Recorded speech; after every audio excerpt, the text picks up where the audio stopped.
Hey, good morning. It's day 10. We've been laying here for a little while. We kind of are watching the travel back video from my trip. We're almost at the part where I get to meet up with these little rascals. Not feeling too bad. My legs are quite sore again today. I'm going to have to continue kind of rubbing them and just kind of get that blood flowing to go. I've been using them way more than I have recently in the past few months, and I would say probably years. Neighbors just brought me over a coffee, an Americano, so now I know what that is. When I get thrown on the spot at Starbucks, I can just order this and not just say whatever random thing and not be happy with the coffee I get. We're gonna get up here in a little bit, get on with our day, and we'll take you along.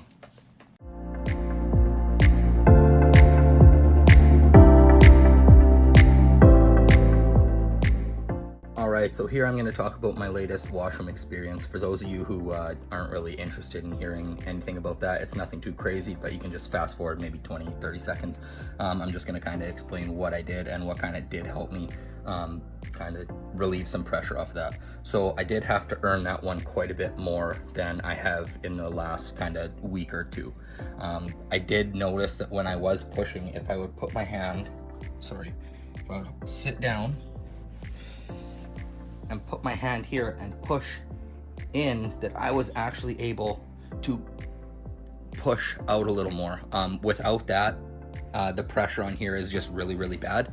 So if you are having to struggle to kind of get rid of some of the products in there, if you put your hand here and push down in, that should make things a lot easier and much less painful. It'll actually give you the pressure and the force that you need to kind of get things kind of flowing in there. I'm also going to show you my incisions now. I didn't show them yet today, so here's this one in the front.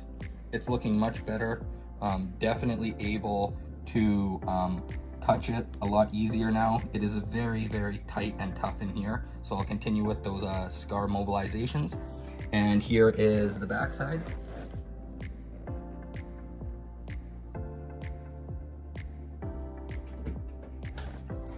So that's the scars. I'm gonna get dressed. We're gonna hang out and see what the day brings.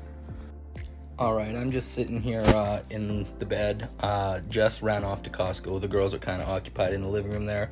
I'm just gonna relax, watch Skote Outdoors. If any of you know who this is, it's a great show. Kind of love watching it on YouTube. The channel is pretty cool. I'm gonna lay here, watch that, do some nerve glides, maybe a little bit of other kind of stretching exercise, and yeah, do that, relax for a bit, and then kind of probably head outside.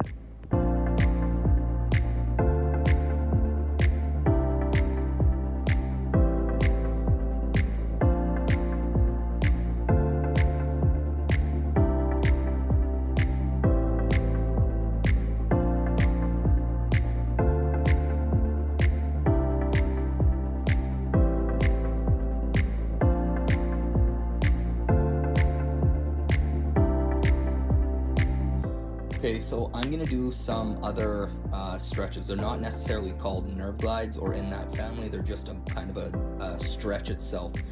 It's a gluteal stretch. So I have been having really tight glutes and legs. So I'm hoping starting this exercise now and the stretch will help relieve that pressure off of the rest of my legs and can kind of help with that. So I'll kind of demonstrate how to do this and show you how to do it. You're gonna do about 15 to 20 of them. You're going to hold each stretch from anywhere about 5 to 10 seconds here early on. Gradually work your way up as the day goes on, or as the days go on or the weeks go on, and eventually you'll be able to kind of hold it for longer, and that will just kind of make your legs feel much better. This is a stretch I'm going to do every day with the nerve glides.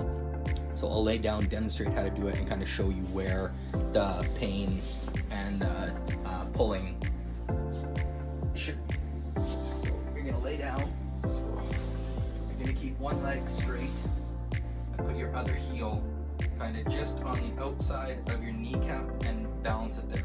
You're going to take your opposite hand and you're going to pull either across, back, or diagonal. Everybody is different, so you're going to feel a different pull somewhere on this side of your glutes. Wherever it feels the tightest, that's where you're supposed to go. So back, side, diagonal. For me, diagonal, and I do not have to go very far. I can literally curl my fingertips and feel that right away. I'll hold it for about 5,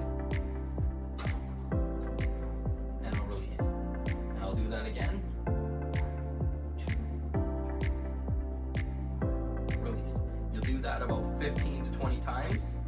You'll go, you'll do the same thing on the other leg. You figure it out.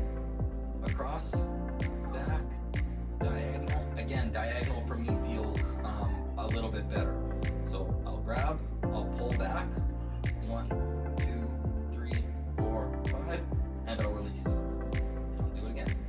1, 2, 3, 4, 5, and I'll release. 1, 2, 3, 4, 5, and I'll release. And again, you'll do that about 15 to 20 times, and that should be good for that part of the day. In the next coming weeks, I will be doing some other stretches. There was some side planks, some bird dogs, and there was another kind of piriformis leg stretch where you just pull your leg all the way back to the to your chest as close as you can. I will start to work on those. I'm just not at that kind of level yet, but I do feel like I'll be able to do that pretty close. I really want to focus on my legs and get these feeling a little bit better. They have been super duper tight lately, and I'm hoping that these nerve glides and these gluteal stretches will be able to get me there. So I'm going to continue these, and I'll catch up with you guys in a little bit.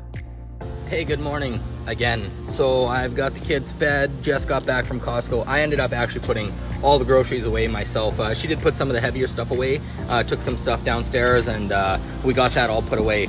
She is now in the backyard mowing the lawn, something that I truly love doing, but thankful to her that she is here and able to do that for me. So let's go take a peek at her hot mama in action here.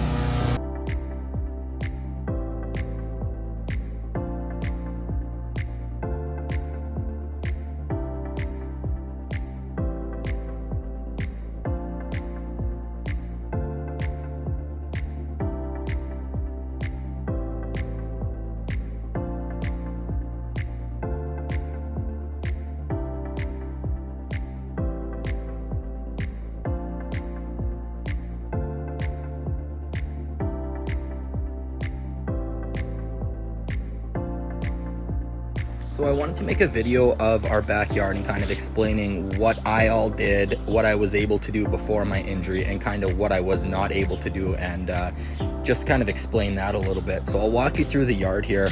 So I started and I built everything from this fence to the concrete, the driveway, all the grass, the garden beds I had made up, just put all the plants and stuff in there, but I built the deck.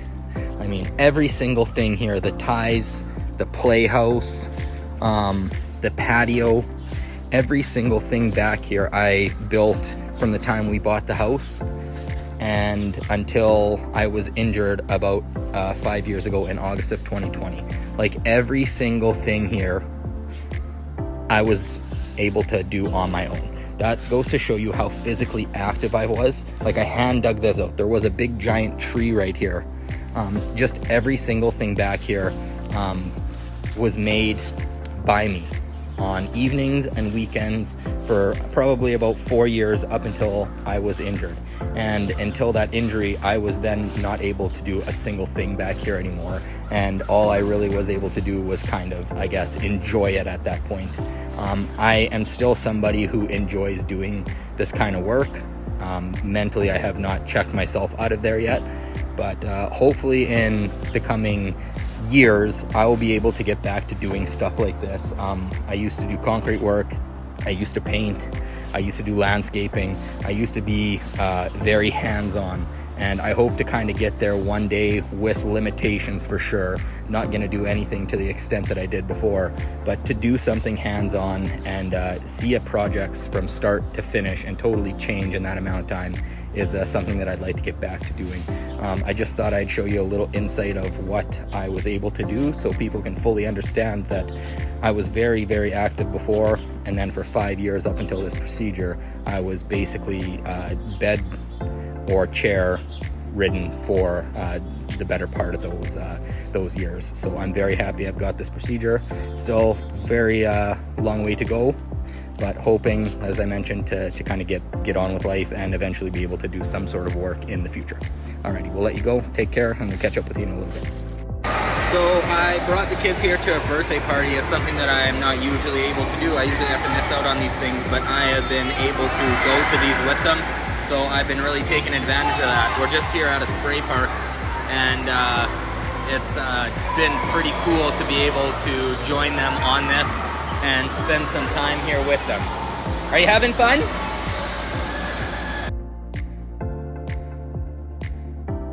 Alright, so we're just here at the birthday party, and I've decided to come outside and kind of walk around. I've been kind of standing in one same spot overlooking the pool for a little bit of time. So Jess is back there now. I've decided to just come out here, stretch my legs, and go for a little walk. The one right leg of mine is very, very tender and tight and sore, and is causing me a little bit of pain here. I have not taken any medication today at all. My back has been totally fine. The incision in the front has felt totally not normal, but it's improving every day, and I have not had the urge to take any medication at all. That's really, really good for only being 10 days post-op. So I'm just gonna go for a little walk here, probably walk another maybe minute down that way, and then I'll head back to the hotel room and we'll continue on with the party there. Feeling really good so far, and zero regrets to go down to the States and have this surgery. Probably one of the better decisions that we've had to make in a very long time. Catch up with you guys in a little bit.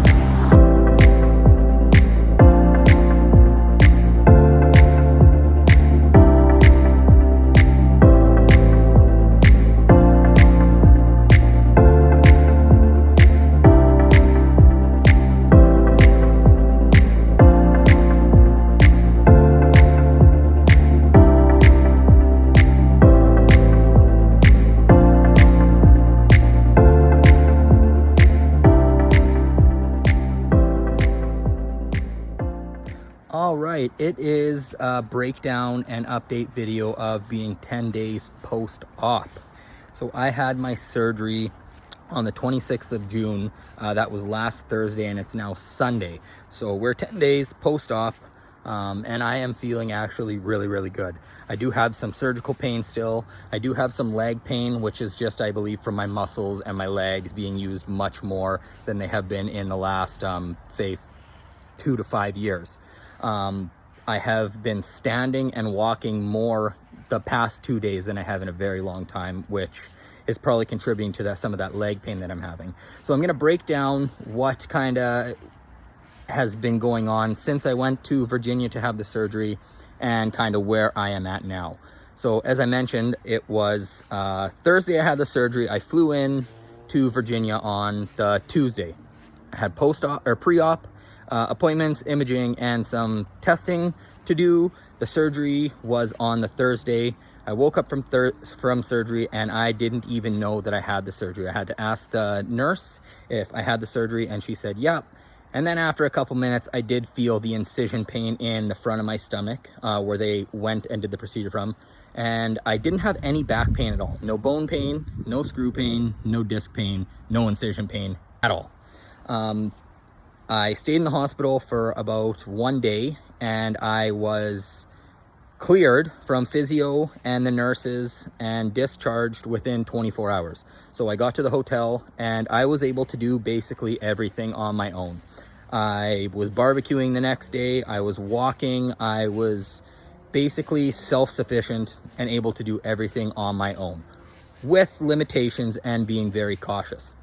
I had a home care aide come in and assist me for an hour each day for the 4 or 5 following days being discharged from the hospital, and there was not a lot that she was able to really do for me, and she was very surprised at how well I was doing that soon after a back surgery. When I answered the door and she said, "What, you're walking already?" I was a little taken back myself, because I didn't think I'd be doing that good that soon after a surgery where they come in from the front, remove all the organs and everything so they can access your spine, put a disc replacement at the L4-5, go down the level, put the l5-S1fusion cage in there, and then they flip me over and they removed the hardware and added some grafting in the back of my spine. So I'm cut open from the front and the back. So during the procedure, the surgeon said that the L4-5 disc replacement went well, and when they went down to put the track in to see the spacing size of the cage that they need at the l5-S1 area, the same level where the joint and the bones in my spine have been rubbing, he said that when they put the spacer in, the entire joint opened up. Now keep in mind, there's still 4 screws in the back of my spine and all the grafting that is still in there. I've been told by roughly 10 doctors and surgeons here in Canada that the screws are fully intact. There is so much grafting in there that I am fully fused, and there is no way that any of that is causing me pain or moving. When the surgeon goes in there and he says it's clearly evident that this is not fused and that the screws are loose, that level moved, there is no way that I was fused at all. He said that you did not heal the way that you were supposed to. So that is huge. I have been told by many, many surgeons here in Canada that there is nothing wrong with me. So my next steps are going to be probably going the legal route, looking for a lawyer, and see what I can do with that, talk to them and see what they kind of suggest to do. For 5 years, we've been spending all of our energy, effort, we've gone into debt, we've done everything that we possibly can and trusted and been let down by not only the government here in Saskatchewan, the health system here in Saskatchewan. Workers' compensation has let us down and played this game with us for the last 5 years. And for us to have to go and do what we did and cross the border to get the surgery that was recommended and is suggested for people with this condition, nobody should have to do that, and we should have access here in Canada. So that's where we're kind of at right now. I have been walking a ton. I've been doing my nerve glides, getting the nerves moving. I have been able to go to birthday parties. We went out to the lake. I was able to drive out there in the passenger seat without having any pain and come back. Visiting with people, telling them my story. They're all so happy that I am doing as good as I am, that I look happier. They can see it on my face. And that's kind of where we're at right now. I'm day 10 post-op. I am way ahead of schedule, according to my previous surgeries and just what the surgeon is saying. And I know it is early and there's still a far, far road of recovery to go. But I am very pleased with the way things are right now, and hope that it continues down this track. I will have setbacks and pain along the way, but even if I had to just deal with the pain that I currently have right now for the rest of my life, I would change nothing of this for that old pain. That old pain was terrible. This is manageable, this is livable, and this is definitely okay. So that's the update. I'll do another update in a couple weeks or so, but I do have the videos that I've been posting from the day that I left Regina to the current day. Every day I post a video of my journey, what I've been able to do, and I'm putting that out there not just to document this for me and so I can remember it, but more so to be able to help other people suffering from Bertolotti syndrome, not only in Canada, but anywhere else. Primarily Canadians, as we don't have the access to the treatment here, and I've spoken to quite a few already, just kind of getting some insight and some information on kind of what they can do to speed up the process and what they should know. And if anybody wants to reach out or you're interested in watching those videos, you can just go to YouTube, type in my name, Mackenzie Wagman. There's a video there that is likely to give you some information on what I was experiencing each day. I'm gonna let you guys go now. I'll catch up with you in a couple days or weeks, and we'll give you another update. Take care.